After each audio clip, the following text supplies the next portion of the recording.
So here we go, yo. UMAN OG League. Thanks to Coach TNT for hooking me up. Guys, I'm still asking the question, who gave me this wonderful gift? I have no idea. Guys, if you did it, please let me know because it's driving me crazy. Hun, can you go get at least a glove or something, the equipment, please? Just the headgear, the glove, whatever, just one piece of the blue. You know what I'm talking about? Oh, yeah. Guys, so as you heard, UMAN OGs, February 28th now. And I gotta say, a few people had registered, including Grandmaster Carl Matthews from Maryland, and I didn't even know because Coach TNT actually runs the website, and that's where the payment was done, which is more than fine. You guys can do that if you don't have Cash App, if you don't have Zelle. If you go to the site, just use your card, do it. But what I have to say is that we're excited. February 18th gives us 3 more weeks than what we had before. And I'm happy about that because a lot of people did not take advantage of the registration. And let me explain what I mean, guys. The song alone, and yeah, you can make your own songs if you want, but there's levels to this thing. I've done over 2,000 songs at this point. It sounds crazy, but it's true. I started binging. Let me get that, hun. You guys may know this lady. Are you sleepy, honey? Yeah, a little bit. I'm sorry. No, you a little bit. See, understand why she's nicknamed Little Bit? I ask you a question, everything's Little Bit. I guess there's another little bit. That's Mila. Mila, la loquita. The other one is sleeping. That's my daughter-in-law's name, even though we didn't name her after her. She was Yeah, named we like didn't that. name her. She was already named that. So this is the other thing, guys, that was also given to me. This was some sparring equipment. Whoever did this, please let me know if you know. So these are the 2 gifts. The painting of the #1, which I love, and this. Boots, gloves, and headgear. And I've been using the headgear. The boots, I ripped them. The gloves, I'm going to bang people in the head with them. I am. And the headgear, just because they make me wear it, even though I don't like to. So, the Unified Martial Arts Network, for those of you who don't know, OG, in this case, stands for older guys and older girls. And so it's pronounced UMAN, which includes women. We're a 30-plus martial arts tournament circuit that initially started in 2007, had 3 events in 2008, including We Mean Business, and in addition to that, 3 tournaments that I promoted, and 3 other ones, one in Puerto Rico, one in New York, which at the time was KTOC, and one in Bolton, England. So we were an international circuit that went on a hiatus for quite a few years until literally this year, 2025, but it came back as 30 plus. Initially it was 40 plus, and when we did that, we did it because, I competed in 2 tournaments, actually 3 tournaments this year. I won grand champion in 2, and right before I fought against the 21-year-old for the grand champion at the 3rd one in July, I asked the promoter, is there any money? He said no. And I was not too happy about that because it was a day where I was fighting on mats that look good, but they're grappling mats. And then they made me wear this thing called a headgear. At the time, it was not that one. It's one that I don't want to see again. It's a pink one. We just say it's for cancer awareness, but that wasn't the case. So it's humiliating to me. And the judges were giving points just because this guy moved. And then people have rumors or believe that he beat me, which is even more insulting. I haven't even addressed that issue because I think the kid's a real nice guy. But my point wasn't that things change so much, and I'm like, you know what? It's like playing tic-tac-toe with children, and they cheat. Or like I said before, it's like playing basketball and saying the 1980s basketball, the ball had to go in the hoop. 1990s, just hit the rim. 2000, they took out the rim, hit the backboard. 2010, hit the square in the backboard. And today, with the glove extended, you might as well start sparring like this. And the funny thing about it is that back in the 1990s, my students, Jean-Claude Lewiston, aka the Exotic, and Gene Boogie Frazier's, two Genes, or Jeans, literally, we did a makeshift sparring match making fun of people, how things were going to end up being. And they took the elastic and they were flicking it and hitting people with the glove like it was a slingshot. And that's almost things that I've seen. Like I literally sparred against somebody, and some of you guys have seen it, where his glove came off. I fought a guy, he throws a back fist, his hand is open, the glove falls off, and the glove hit me. And it's dangling like a bracelet. And I'm warning these guys, don't you give him a point for that. This is on video. And they gave him a point. Wow. And I was like, oh my God. So it's almost to that point right now where I can't even watch what would be sport karate. And in 2014, I came up with the concept of sniper fighting. Because I said, if martial arts is military, and I've expanded on that, and please listen. If you're doing martial arts, you're in the military. If you compete in any type of tournaments, you're in active duty.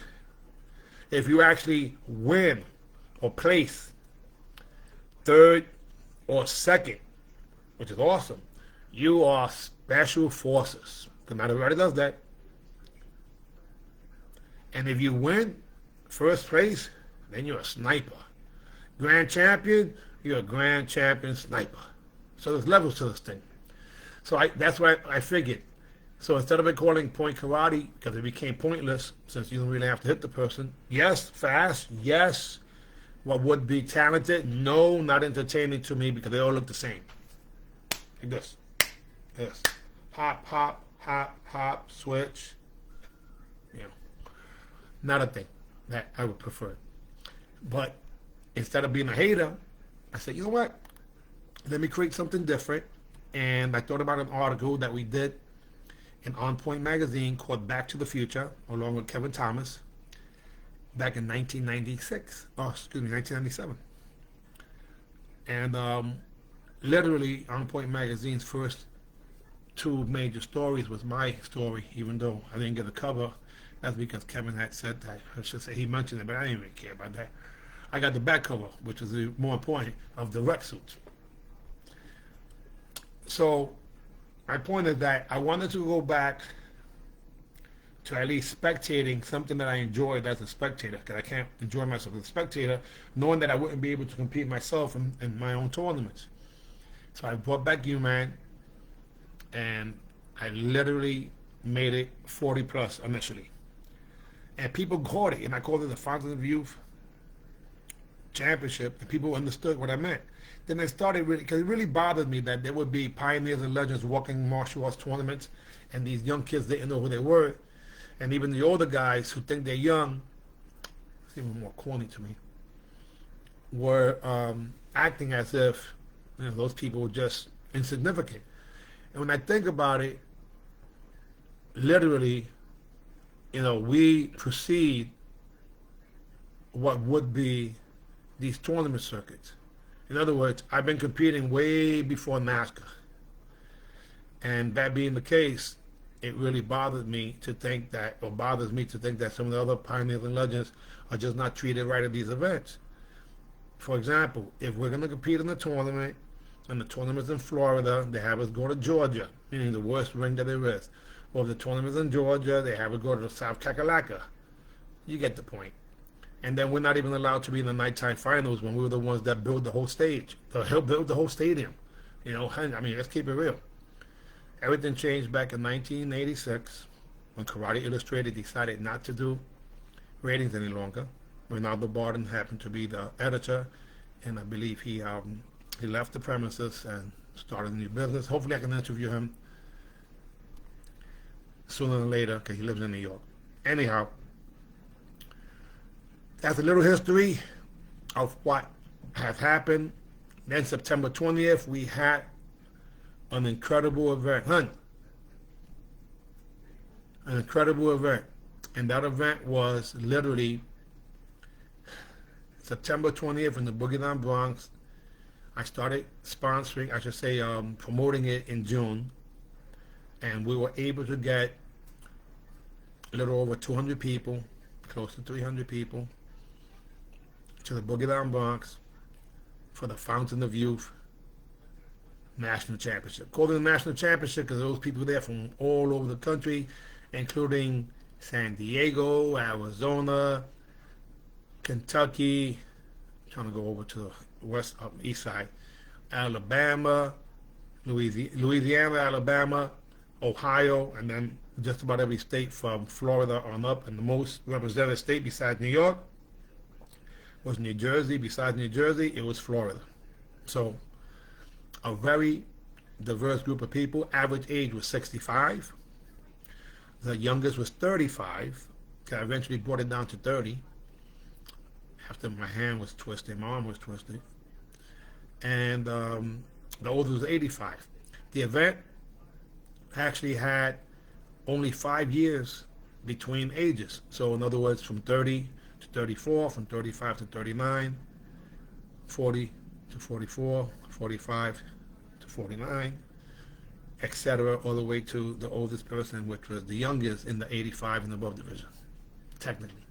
So it was a cool thing. And you had legends like Toki Hill, not competing but supporting, actually donated and has made a commitment to sponsor a ring, which is so cool.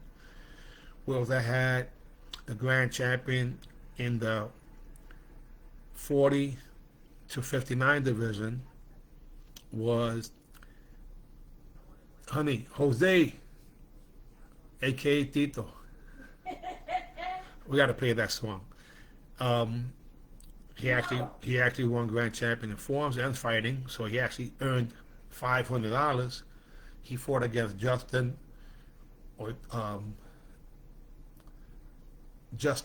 Oh my God, I'm going blank right now. Justo Ortiz, right? Oh my God, what's wrong with me?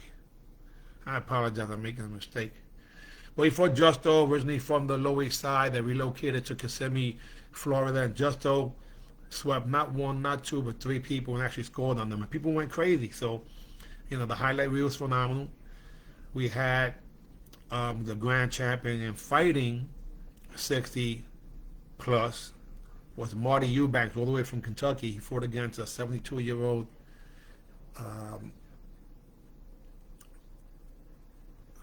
going blank.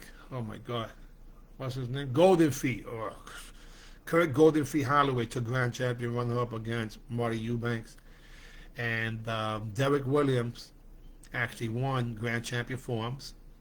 Guess what form he did? You're right, Unsu. He could still do the jump, which is kind of cool. And but he also won his fighting division, which was 65 to 69, and then he lost to Marty Eubanks 60 to 64. Before the 60 to 64, they had guys like Jesse Smokey Harris, and then the usual suspects, people who continue to win years after, such as Sean Jonas Nunes. They had guys like Louis Bad Boy Cruz, who hasn't been around in so long, and who actually ended up pulling a muscle, which was interesting. We had Kiyoshi Tommy Chen, who hasn't been around in a long time. Some guys hadn't competed in 30, 40 years, including Marvelous Marv Farmer. Then you had the guys like the legends like Sam McGee, who's in the audience, and his son Reggie, who actually competed and won, I believe, if not 2 divisions, at least 1. Then you had the Torres brothers, the twins, who took first and second place, and Jay himself took first place in one of the weapons division or forms, and then sparring. And I apologize, guys. It was, the mistake that did happen was that I lost the paperwork. The paperwork wasn't really created. We had some challenges, so I don't know everybody from the top of my head who won. But then we had 10 women, age 40 plus, with Tracy Seymour. And all these women are seafoods and masters and Kyoshis and so on and so forth. I'm trying to not use those titles because I get confused sometimes. But they're all highly respected people, including Rocky Rachel Rodriguez, who, oh my God, I'm such a fan of hers. And she was the first one that I actually put on the super patch. So now she'll be able to perform even better with the horse stance and the front stance when she competes at the next event, which was scheduled originally February 7th, but now it's happening on February 28th. And that's very, very important to me because now someone like Kuiper, who came all the way from Louisiana, does not have to miss the event that's happening in Baton Rouge, I believe, the same day. So maybe some of those people could come out here this time, huh? What do you think? So all I'm saying is that it was phenomenal. My first student ever, Marcus the Ox Martinez, was in the house. And even judges like, William Mallory and Spider Rodriguez and John Witten. I mean, there were so many people, and I'm not doing them the justice. I'm going to have to stop now because otherwise I'm going to forget some people's names and people get upset. But, eventually I'll catch up to everybody. But when I saw someone like Javon Holmes and Dexter Golf Benz, Javon Holmes competing, it was incredible. Then even the guy, okay, I'm going to add a few more people. We had women doing phenomenal stuff. And Kenya was doing the Irons Fan, which was awesome. And we got Angie, Angelica, doing a nice bow form. When women do forms or weapons at the highest level, they as good as men, they look better than men. That's what I believe. So 10 women and 10 Kung Fu stylists, authentic Kung Fu stylists. That was incredible, thanks to Raul Ortiz, who's now in charge of the Chinese divisions, plural, because there's going to be forms and weapons.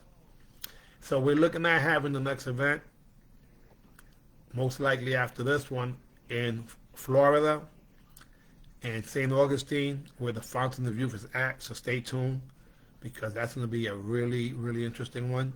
We want to launch Region 9, which is there.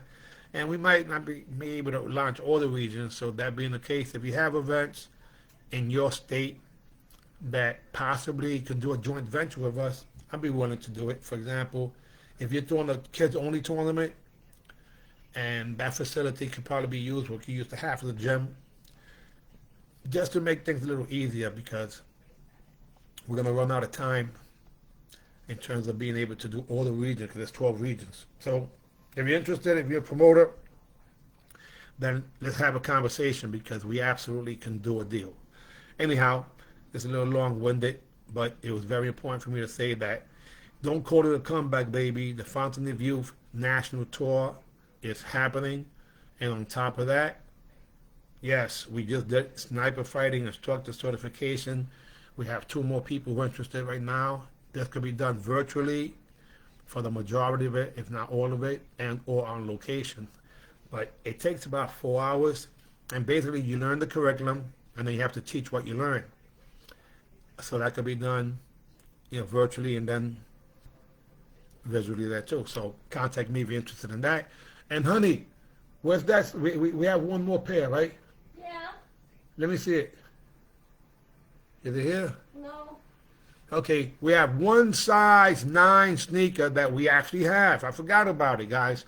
They're all gone. There's one size 9 sneakers, and we still have T-shirts, right, hun? Not too many of them. So if you register, you'll get a chance to get the classic, the original T-shirt from that date, especially if you competed before, or it'll be the new tournament T-shirt. It's up to you. And I'm not sure what else to say, hun, except that we're excited. I'm looking forward to seeing you guys and girls. It's been a long time. It's been a few weeks already. The reunion with all the competitors was incredible, and hopefully we see people competing who were judging only besides Jerry Ray, because now we have the Fountain of Youth patch called Liberty Pack that can help everyone perform at a high level, and that's why I am doing better. And again, thanks to Coach TNT for this particular kind of cool, even though that's black. I should say that's black. I think it blended in pretty well. What do you think, honey? Shirt's pretty cool. Honey? What do you think about the shirt? Awesome. Anyway, okay, on that note, AB. Yeah. Boy, your voice is deep. We out of here. Thank you very much. Bye-bye.